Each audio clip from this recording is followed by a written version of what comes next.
warahmatullahi wabarakatuh. Alhamdulillah wa salatu wassalam ala rasulillahi sallallahu alayhi wasallam. Dear viewer of Salam TV, welcome you to today's show, the Alhidaayah show that comes to you every Monday from 3 to 4 o'clock. My name is Muhammad Sekalala. The date is the 27th of May 2024. That corresponds to the 19th of Dhul Qa'dah 1445. So remember, Dhul Qa'dah is the 11th month of the Islamic calendar, meaning we have a few days to the start of the Hajj festivities. Those that are in preparation for the Hajj festivities, we pray that Allah enables you to accomplish them successfully.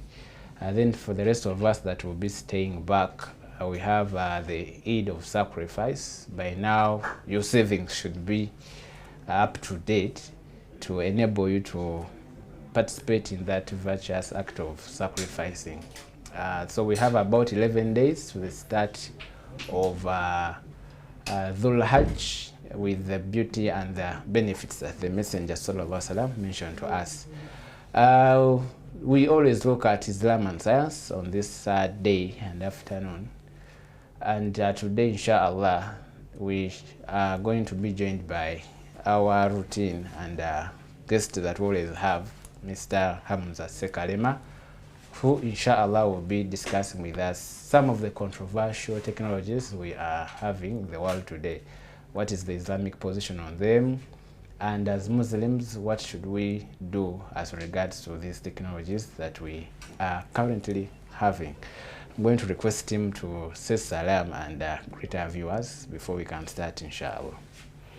Naam, viewers, assalamu alaikum wa rahmatullahi wa barakatuh. Wa alaikum salam wa rahmatullahi wa barakatuh. We thank Allah subhanahu wa ta'ala for giving us life and for guiding us to this great religion of Islam, a religion that is very progressive and allows us to think well outside the box. Whatever technology that is in place, the Muslim is ordered by Allah subhanahu wa ta'ala to contemplate about it, to find how to make it useful and to mitigate whatever problems that there can arise therein. Thank you very much, viewer. So that is Sekalema Hamza for you. We are looking at Islam and science, and specifically the controversial technologies.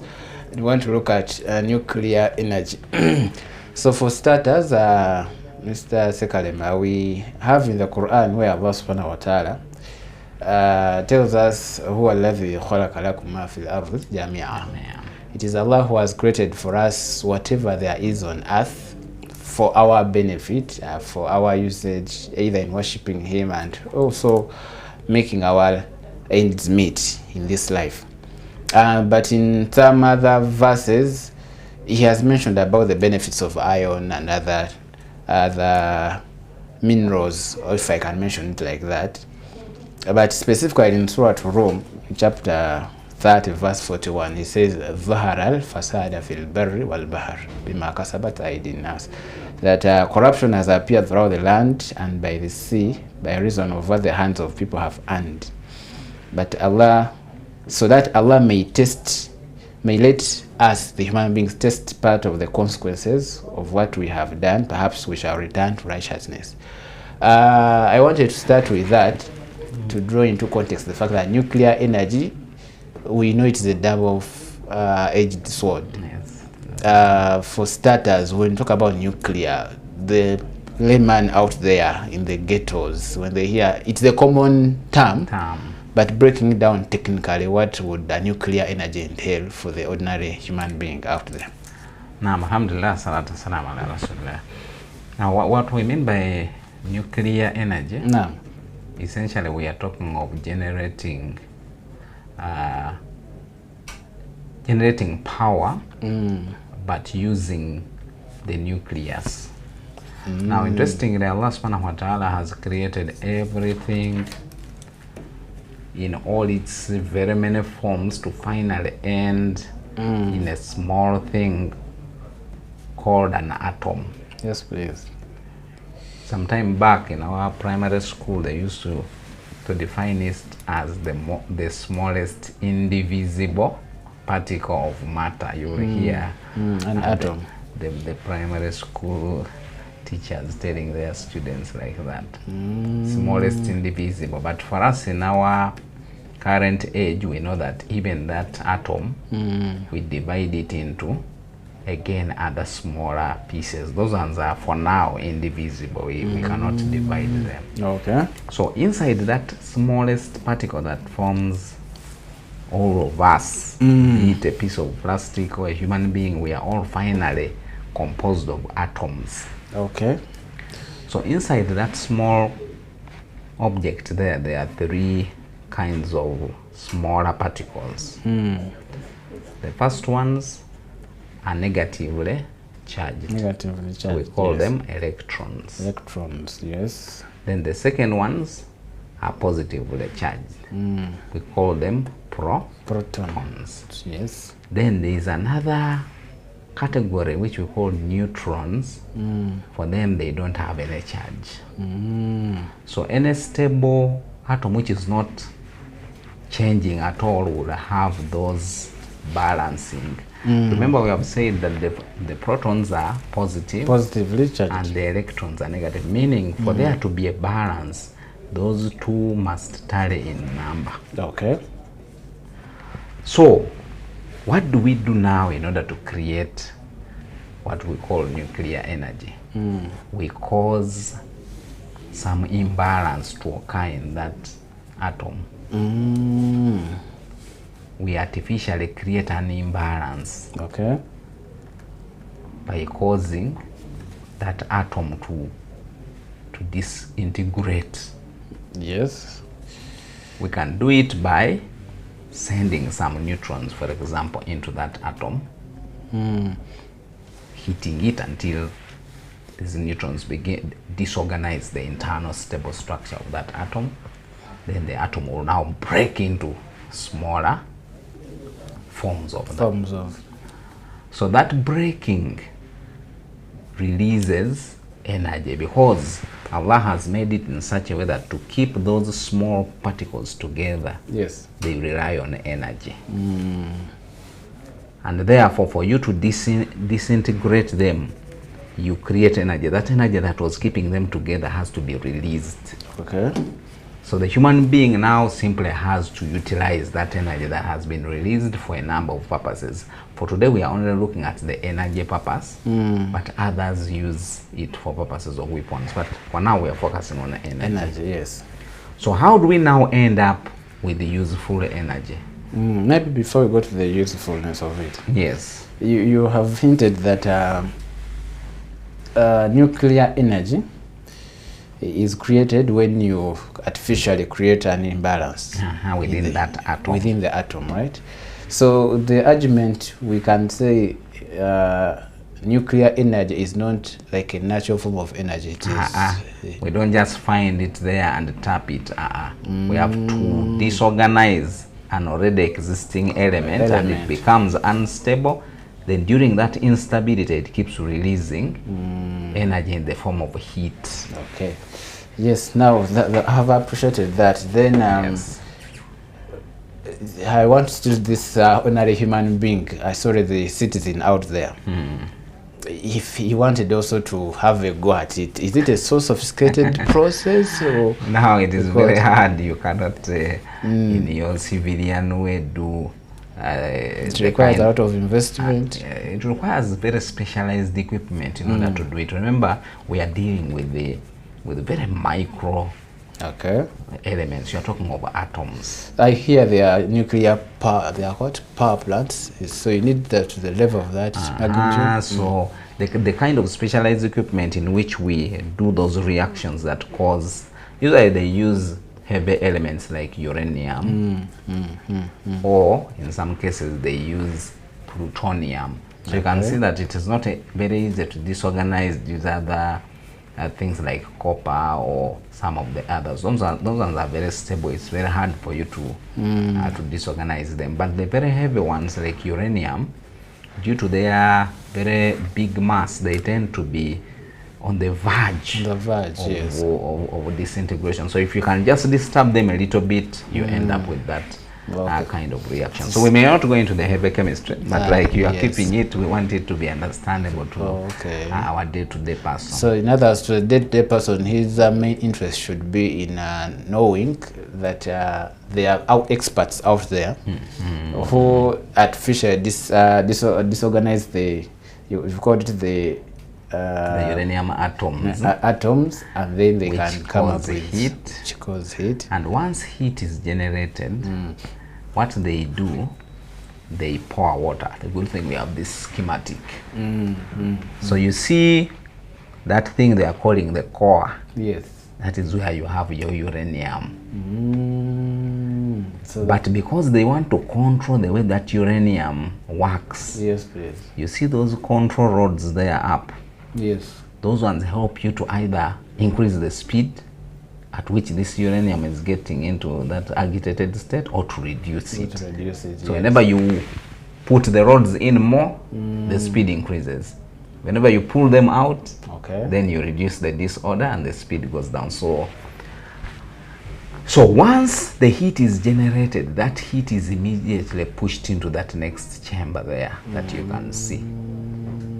So at the same time, we are pumping water into. So I can see the yellow segment below, this on the left hand side. So the water is pumped, that goes to the core. After there's activity there, then it goes this side. So this heat that comes out of the other reaction now. So the red color indicates heat, right? A lot of heat. A lot of heat, yes. So that heat therefore boils that water which you are seeing in that small chamber there, and the water now becomes steam. Just like the early engines that were being used in trains, steam can be used to drive what we call a turbine, some circular object, which if you blow enough steam to it, it begins to rotate.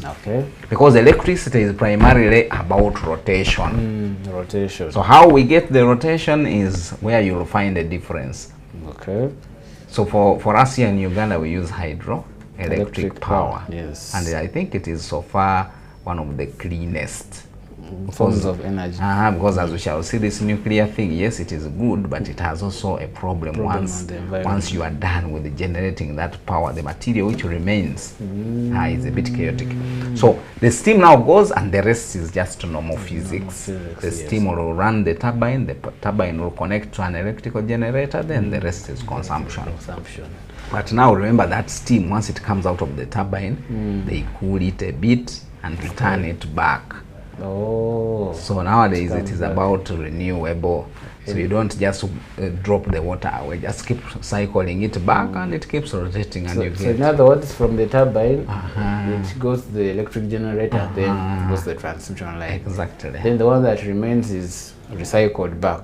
The water now comes down here. It is cooled in this cool water basin. Then part of it is put out, because not all the steam that has been generated is going to be pushed back. You may cause the system to explode.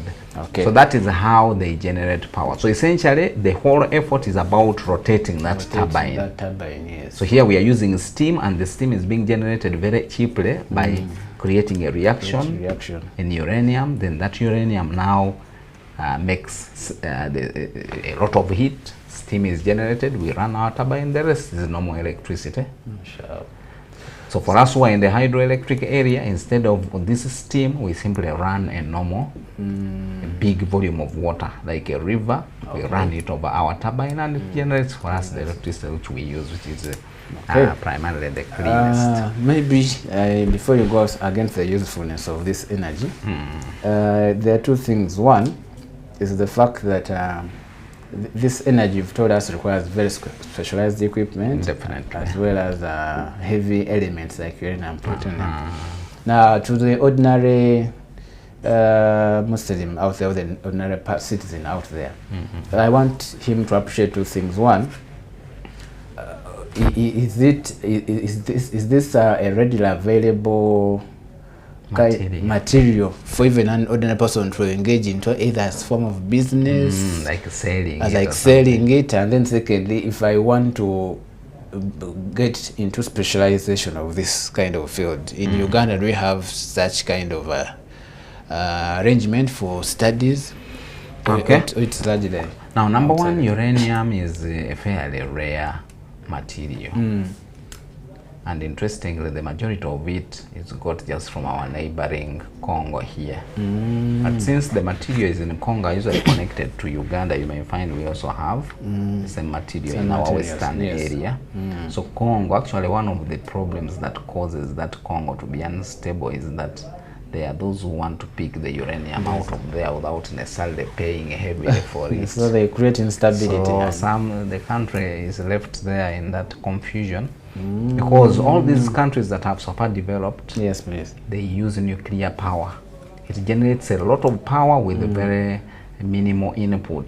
Okay. Because you may find just 1 kilogram of uranium generating a lot of power and for moreover a good amount of time. Because within that 1 kilo you have very many atoms, and each you have to keep disintegrating them until they are all sufficiently disintegrated and you have a totally different material. Okay. Then in that case it becomes useless. Then the plutonium, is it also? It is also one of the. They are also very rare. Very rare. And why we prefer using these two is that they are in their own nature unstable. Unstable. So they undergo what we call radioactivity. I shall not go into the chemistry of radioactivity. Okay. But that very radioactivity itself is what makes them suitable for this kind of easy disintegration. Because the thing is already unstable. I think what the Muganda would call okumenya mujenje kalu or kusindika sitami, meaning the thing was already about to disorganize itself, so you send in a little intervention and it goes ahead and starts getting disorganized. So that is about availability. Availability, yes. Then in terms of where you'll find it being used, apart from in the nuclear energy area, you'll find them used in these machines that treat cancer patients. Cancer patients. So those what we call radiotherapy, they use some radiation. Okay. So it uses some radioactive elements like uranium in order to allow it to project. So meaning students of medical radiography, those ones are directly interacting with something like that. The only difference is that for them they are not antagonizing that uranium. Otherwise, the moment you antagonize it, it will begin to create heat. But you can rely on its instability, because even in its natural state, it keeps emitting some radiations, and those radiations are the ones that they point to a sick person, and finally they destroy those cancer cells that are causing the perturbation. So I think we are about to go for a break. You kindly break down the aspect of if I want to be a specialist in this, do I need, do we have specialized training in Uganda, or it is largely something for the whites? Now in Uganda we don't have nuclear energy, although it would be good if we pursue it. Okay. But for now we don't have it. So we only study it. For example, those who do A-level chemistry, we study radioactivity as a topic both in physics and chemistry. So we do study them, but we study them more for purposes of understanding how that phenomenon works, but not in terms of application, because the material is very specialized and it's also dangerous. You don't find it there and you begin to interact with it, it will cause some damage to your body, just like it is used to destroy cancer cells. If it is in an uncontrolled environment, it will instead cause you to have some problems in your cells. Thank you very much. Viewer, we are looking at Islam and Science. This is the Alhidaayah show that comes to you every Monday, 3 to 4 o'clock. And with me is Mr. Sekalema Hamza, who has told us that nuclear energy is largely the artificial disintegration of already an existing element that has a positively charged particles, negatively charged, and also the neutral ones. So through the process of artificially disintegrating them or disorganizing them, you get what we call nuclear energy, and he has tried to shed some light on what it means as regards availability and the usage so far. We are going to be taking a short break, and then we'll be starting from there after this breather.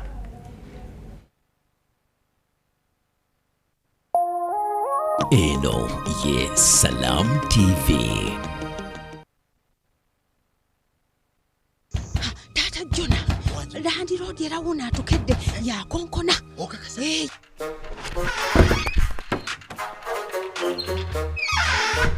naye tunatuusawo okubeera mu dduka lwaki tetugenda mu Infotrust Property Consultancy ne tutandika mpola mpola. Infotrust Property Consultancy balina ettaka ku nguudo zonna n'ebibuga byonna era nga poloti zaabwe zitandikira ku $3.5 ezitali za kyapa so nga ate ez'ekyapa zitandikira ku $12 era bakkiriza n'enkola eya kibanja mpola. Infotrust basangibwa Kamwokya Kira Road poloti 87 nga waakava ku Rubis Petrol Station. Essimu 0709 98 19 37 oba 0774 32 23 Infotrust for the humble beginners.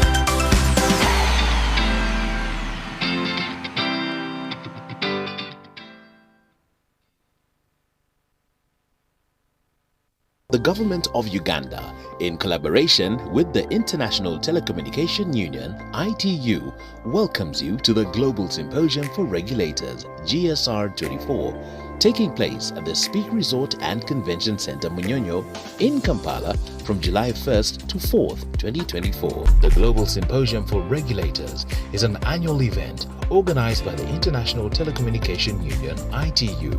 The GSR brings together 700 international delegates, including the world's telecommunication and information communication technology regulators, policymakers, and industry stakeholders. Let's work together to promote regulation for impact. Welcome to GSR 24 Kampala.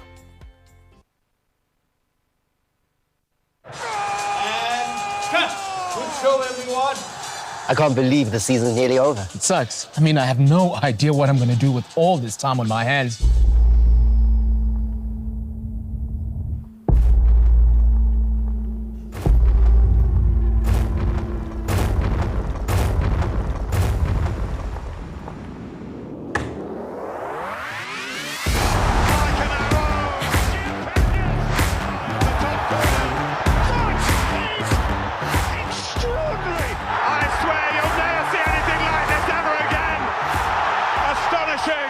That's a big deal. Yep.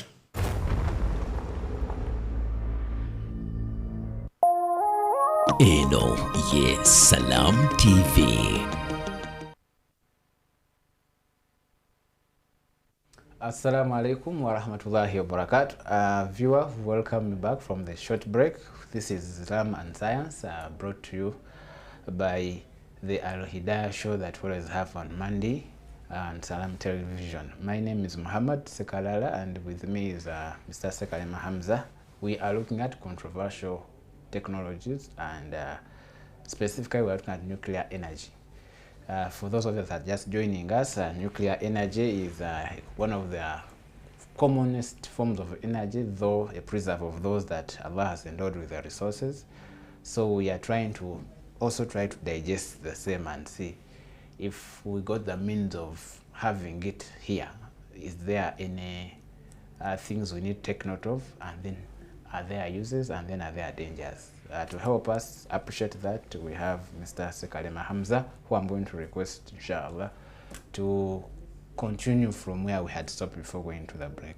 No. No. Okay, so we said essentially the nuclear reaction, the purpose is simply to generate for us steam so that we can use it to turn our turbine. That is all. Okay. Once the turbine turns, the rest is normal electricity, normal like what you generate at a dam somewhere here in Uganda. No. Now for us in Uganda, we are lucky that we have a lot of rivers and the water is around, so we are able to build these hydroelectric dams. Okay. So for them, instead of relying on steam coming out of some reactor, we simply channel this water in the river into pipes, and we use it to drive our turbine. And once the turbine has rotated, the rest is electricity. Whether you have rotated it using steam or you have rotated it using fuel like generators, for as long as it has rotated, the rest is normal electricity, as it were. Okay, thank you very much. So we now begin to look at advantages. This nuclear energy has some major advantages. As you realize, we are now beginning to face the repercussions of our reliance too much on wood fuel, on energy that involves generation of carbon. Either you are using firewood, you are generating carbon, or you are using engines that generate carbon in their emissions, either vehicles or factories or etc. Okay. So that talk about the dangers of too much carbon into the atmosphere has been around for some years, but initially the petrol companies actually fought it. They even brought some so-called scientists to present so-called evidence that this thing is just a hoax, it doesn't exist. But now we are beginning to face the repercussions of so many years of not minding about the environment. So you can see there's a lot of flooding, there's a lot of famine in some places. Okay. So the advantage therefore with this nuclear energy is that that business of carbon emissions does not actually come, because all you are doing, disorganize your uranium, let the uranium generate heat, let the heat generate steam, run your turbines, full stop. So you can see that in the entire cycle there is nothing like carbon being generated anywhere. Yes, please. So in that case, therefore, this problem of carbon does not come by. The other gas which does a lot of problems, and it is also one of those greenhouse gases, is nitrogen. Nitrogen, yes. Now nitrogen, interestingly, the biggest amount now comes from these animals that we rear. Yes. So in some countries, their problem is not cars polluting the environment. Their problem is cutting trees in order to rear animals. Now you have removed the thing that will consume the carbon, but you have now brought in some animals that are generating a lot of nitrogen. And a problem arises from there. So within the nuclear energy, we have no carbon, we have no nitrogen. So it's clean energy in the entire process of its generation. So that is something very good. Okay. Then too, it is very efficient. Just very small quantities of uranium will produce for you a lot of heat. There is that equation which we know very well, E is equal to mc squared. So that means just a small disintegration of 1, 2, 3 atoms will yield for you a very large amount of energy. And in that case, you are able therefore to run your nuclear reactor and to produce power for a long time. Okay. That energy is actually also used in, for example, powering what we call nuclear submarines or even nuclear powered ships. So instead of you using a lot of this normal diesel or etc to power a ship, you can instead replace it with a nuclear reactor. So what turns that turbine that is running the ship is in this state nuclear energy. Yes. So in that case, you are able to run the ship for very many years without necessarily needing to refuel and to do a lot of generation of emissions. So that is another very good thing. Then in terms of safety, yes, at least for the very many years that technology has been around, we have only had one major disaster which occurred in Ukraine. In Ukraine, in that time it used to be called the USSR. So they were trying to test how safe this reactor is. So they shut off the cooling systems. Because remember, we have said once you antagonize this uranium, it generates heat. Heat, yes. So for you to cool the heat, you simply pour water on it, and that water is therefore turned into steam. Yes, it is. So what they did in order to test for safety, they shut down the coolers, yes. Now they didn't realize how fast the thing would heat up. Okay. And by the time they thought of putting it back, it had already crossed the point of no return. So an explosion occurred, and it spread a lot of nuclear radioactive material in a very large part of both the USSR and Europe. So that has been the main disaster that we have seen. Otherwise, in all these countries that are using this technology over so many years, we see that there has not been any. So the safety is because of the high level of caution that is exercised.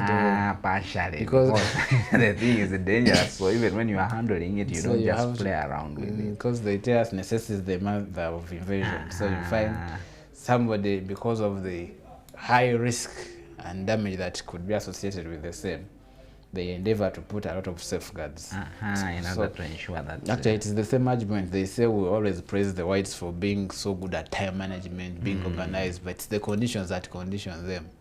When somebody hasn't planned enough for winter, they will die. He will simply die. So. But to an African, even if he doesn't till the garden, he will still eat. He will still find something. No need to be time conscious. But anyway, that is for another discussion. So, viewer, we are looking at the advantages of nuclear energy, and we have said it is one of the most efficient form of energy in terms of limiting carbon emissions, nitrogen emissions in the environment. If Allah were to bless us to have this, perhaps these high rates of environmental degradation that we are seeing and the associated hazards that are coming up, you would have a limited occurrence of the same. But because we are not yet there, perhaps we have to contend with the nature as it presents itself. Do we have any other advantages as we see how to wind up the show? Now the other advantages, essentially, of course, the amount of power. Because for you to industrialize, you need very large amounts of power, and that power should be affordable. Oh. Now in our case here, because we rely on hydroelectric power, yes, please, it tends to be a bit expensive to produce. So it is cheaper in terms of. So in this case here, they are able to generate very large amounts of power, and therefore the cost goes down. Goes down, yes. So you are therefore able to industrialize without necessarily having to incur very large costs. Yesterday you could see that the manufacturers that were visited, I think by was it the Prime Minister? There was a lot of complaint about the price of power. You build a factory, but you find your entire profit is being chewed by the power. The need for power. So this nuclear energy, because it generates this power with a fairly low input, has been able to help these countries industrialize. Of course, the whole question of whether it is actually cheap may also be debatable, because if this person is getting uranium without paying the actual price of this uranium from some so deep getting third it world from country, Congo, where they are busy fighting, Niger, he's also getting it from Niger. So I think the cost bit may be debatable, but still, even if they were to pay for it, since they take it as raw uranium, and the material itself is even dangerous to the ones that are having it, because you can't sit near uranium and say this is my product. No. So the one who takes it away from you is essentially doing you a service. Yes. So that is what we see when we come to the disadvantages. So that's the argument that these whites are largely helping us to take away the dangerous things from us, because they always claim Africans are primitive, they are backward. So although they are not doing any service for us, because that uranium has been naturally put very deep in the ground by Allah Subhanahu wa Ta'ala. So meaning, where it is in its natural state, it does not pose any threat to us. The argument is we even don't know whether we have it, so they come and help us. And they help us to take it. The whole problem, they don't usually pay for it. Otherwise, if they could pay for it, the Congo would be very rich, because a few kilos and you'd be able to get a lot of money. So therefore, the other side of this nuclear energy, why we are calling it controversial, because our theme is technology that is there. Yes, it is good, but it has some major problems. The negative side, yes. Now the negative side comes with after using that uranium for some time, it loses all those atoms that can be broken down. So a time comes when even if you try to break it down, it just looks at you. It is no longer in that unstable state. So it can, is it what we call, it reaches a level of non-productivity. So we call those ones spent rods because the uranium rods, is in the form of rods. So once we disorganize this rod for a long time, a time comes when all the active uranium that was there has now gone. So the thing is now there idle. Even if you subject it to some disturbance, it does not do anything. Actually, I think to put it in context for the viewer, we know vehicles and phones for which even if you tried you maintain it and whatsoever, they tell you, please, this one, just go and dispose it off. They write it off. So meaning time comes when you have to write off this uranium. The thing is no longer generating any power. But like we have said, this is an unstable material. Yes, please. It keeps putting off some radiations that are dangerous to human beings. Now imagine this reactor has been working for some years now. All the rods that were there are now useless. They no longer generate power. But these are very dangerous chemical elements which if you come into contact with it, it will really cause a lot of disturbance to your body because it generates radiations. So just as we use those radiations in a controlled way to kill cancer cells, it means if you expose yourself to them in an uncontrolled environment, they will cause distortions to your body cells, and it becomes a bit of a problem. So therefore, a challenge now comes with where do we now dispose them? These spent rods. You can't drop them into the ocean. They would cause a lot of problems there. They can poison very large amounts of water, so you can't attempt that. You don't just put it into the ground. Remember, the ground has water also down there. So if you just put that poisonous material in the ground, it becomes a problem. Its way to other. So therefore, it becomes now an ethical issue, and that's why we are bringing it over within our understanding of the Sharia, that the disposal of these spent rods has to be handled in such a way that it does not cause any harm to human beings. Because for us, we follow the Maqasidi Sharia. Our objective as Sharia is to protect life. So if this mode of generating power is to be acceptable, then it has to be in such a way that these rods that are coming out of this reactor after some time, we have to put them away in a form that does not cause any harm to the human beings. Normally, the little reading I did is they are usually put at some very far sites away from the ordinary human being, citizens of the country.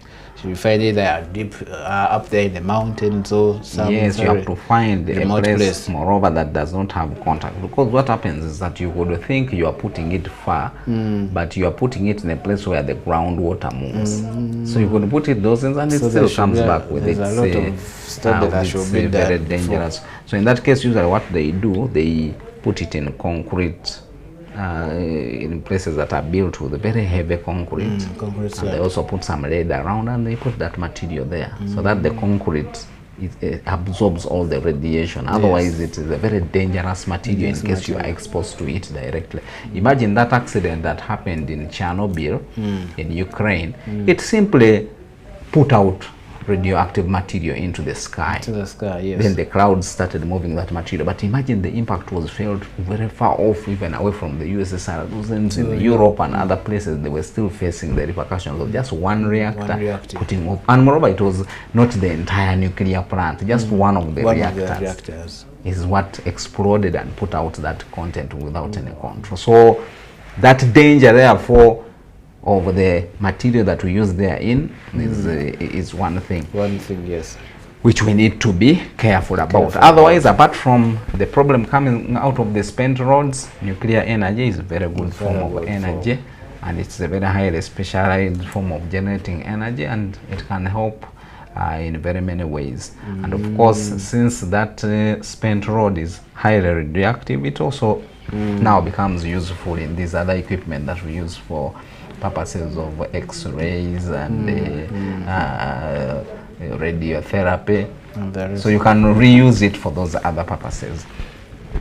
So that is essentially the bottom line regarding this issue of nuclear energy. But since we are in a generation where there is a lot of debate about climate change, many countries are facing the repercussions of all this bad behavior we've been doing, it means it now should be our area of resort. As many countries as possible should begin to put more emphasis to this, because here Uganda, we cannot produce all the power we need from our hydroelectric plants.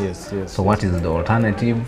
We end up resorting to diesel generators. Now imagine if just cars are regarded as polluters. Imagine a diesel generator that is powering an entire town. How much power, how much of fuel does it consume? And remember, you need power the entire year round, so the thing will run the whole year. And it causes a lot of pollution. So if we could begin to think more in terms of what if we resort to nuclear energy. Yes. And I think we may not look at it at the scale of what these other countries that are already advanced. We would look at it by focusing on smaller plants that can generate less power, and they would need a bit less of the radioactive material, and would be able to benefit out of it. Because Uganda, we are just across from the Congo, and I believe that if an effort is put in, possibly it can be our next resort for purposes of power. Otherwise, our civilization is driven largely by electricity. And as we move forward, we are relying more on electricity, because even the cars nowadays are again drifting towards electricity. And the electric cars are not using nuclear energy, they are using normal electricity, so you have to charge it. So it means ultimately even that electric car will still need electricity, and you need to find a clean way of generating that electricity. Wow, thank you very much. Viewer, we are looking at Islam and science, controversial technologies here, where we've tried to throw light on the aspect of nuclear energy. It is not a common place or a common thing that you're going to readily or interact with oftenly, but it is important that you appreciate the fact that it is one of the energies we have in the world. Countries that have advanced have taken it on as another very efficient form of energy, but with the guidance we have got from our guest here, it is a highly dangerous form of energy that requires a lot of specialization, a lot of investment, a lot of caution if we want to get the benefits thereof. Specifically, he has hinted on the fact that when the nuclear rods get spent out, we call them spent rods, and disposal, if it's not managed well, it can potentially become a health hazard, and majority of the life we have could be lost. So it is a very important thing that we should all appreciate the fact that appreciating and knowing whatever there is around us is important for a Muslim and the society generally. So Mr. Sekalim, as we are winding up, is there a word or two you have for our leaders, either from the local, the Muslim leadership, the government? Because some 2-3 years back there was a debate on whether we have nuclear plants somewhere in Mokon or something like that. But the debate was swept under the carpet after some time. So specifically to the leadership, what message should we have for them as we are winding up the show? I think for Uganda's case, we can move along the two lines. Now, the challenge with the hydroelectric power is that the dams are also very expensive to build. Then they also create a potential hazard. Usually, the dam is created by blocking water. Yes. Now, once you block this water, it begins to flow backward, and you therefore have to displace large numbers of people in order for you to come up with a dam. With a dam, yes. So that is the challenge with hydroelectric power. Otherwise, for it is very good. Once you have built your dam, there's no such a thing as uranium rods that are going to be a hazard, and the water simply goes through the turbines and people have their electricity. Yes. And if you don't have seasons that cause water maybe to drop, Uganda has a fairly stable water level in our rivers, so we run across the year without any problem. Otherwise, since we are close to the Congo and this material is available, we may begin to strategically think of moving towards nuclear power. You imagine that uranium which they use for generating power, Yes. just a small pellet the size of a bean, Okay. can be able to generate enough power as 800 kilograms of charcoal. Allah. Allah, just imagine a small thing like a bean Allah. is comparable to 800 kilograms of charcoal in terms of power. You look at that level of efficiency. Highly efficient. Of course, we don't pick the uranium from the ground and immediately it becomes this, there's a lot of, this grade. They process change it a little involved. bit, but still you can see that strategically it is wiser to move in that direction of adapting nuclear power so that it can power our national grid. Otherwise, already Uganda, we have major problems. What is our electricity coverage ratio? I think it's around 30%. Yeah. The rest of the 70% of Uganda is not connected to the grid. So you can see that even with our fairly low level of development, we still have just 30%. So there's need to explore diplomatic solutions to this, and we also see how to get to the level of... So there is a need to, I think, invest in this nuclear power. It is a very good source. For as long as we can ethically... We are making roads to the Congo, perhaps. It could be one of the diplomatic things we get out of Yes. it. Of course, once you get that raw uranium, you need again to process it. We don't have that capacity here for now. Okay. But our principle is the technology is there. The technology is very good in terms of how easily it generates energy, and the problems that are there can be ethically solved. So if the ones that are managing this uranium are able to dispose of it in an ethical way where they mind about the health of the people. There was a documentary I was seeing on Al Jazeera, Yes. where these were villages that are near mining points for this uranium in Niger, and these companies are just leaving people exposed to radiation. So that kind of unethical behavior is what we disagree with within the Sharia, and that's why we discuss some of these technologies so that we can understand that ultimately, if Allah has given you the knowledge to utilize something like uranium, which is potentially dangerous, to do something good with it, you don't again ignore the negative aspects, and you cause harm to people. So you should be able to understand that don't cause harm merely because you are getting utility out of something. The Sharia demands that you take precautions, things that are beyond your control as a human being. La yukallifullahu nafsan illa wusaha. But things that are within your control, you have used the roads, they are now spent, put them in a very specialized location where they cannot cause harm to the human being. Otherwise, the rest is all just good. Inshallah. Thank you very much. Viewer, we have come to the end of the show. We want to thank you very much for being a very wonderful viewership and audience. We pray that Allah subhanahu wa ta'ala rewards you for the time and effort and investment you have put in. We want to thank our guest for making time to come and share with us. To encourage you that the Muslim, everything there is a potential source of rewards. So perhaps studying this, teaching it to others, those of us who are studying A-level chemistry, A-level physics, even industrial chemistry, plus many other fields that have a correlation with this, make your heart intention sincerely pure to serve Allah subhanahu wa ta'ala, to make a difference, create an impact in the communities, and Allah will reward you for whatever you'll be doing with that knowledge. Otherwise, remember you can catch this as a recap on the Salam YouTube page. You just go to YouTube, type in Salam TV Alhidaayah, and then you can always get the recap of this show. Otherwise, till next time, Assalamu alaikum wa rahmatullahi wa barakatuh. Alaikum assalam.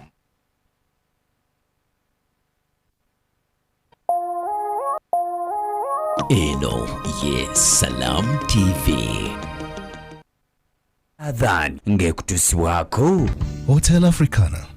Come as a guest and leave as a friend.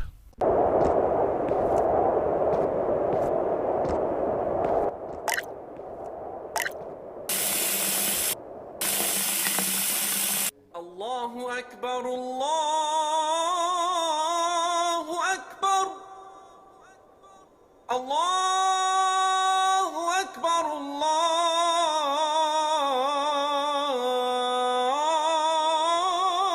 الله أكبر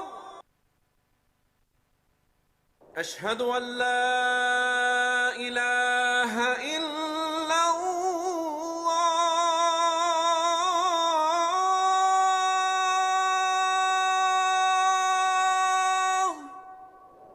أشهد أن لا إله إلا الله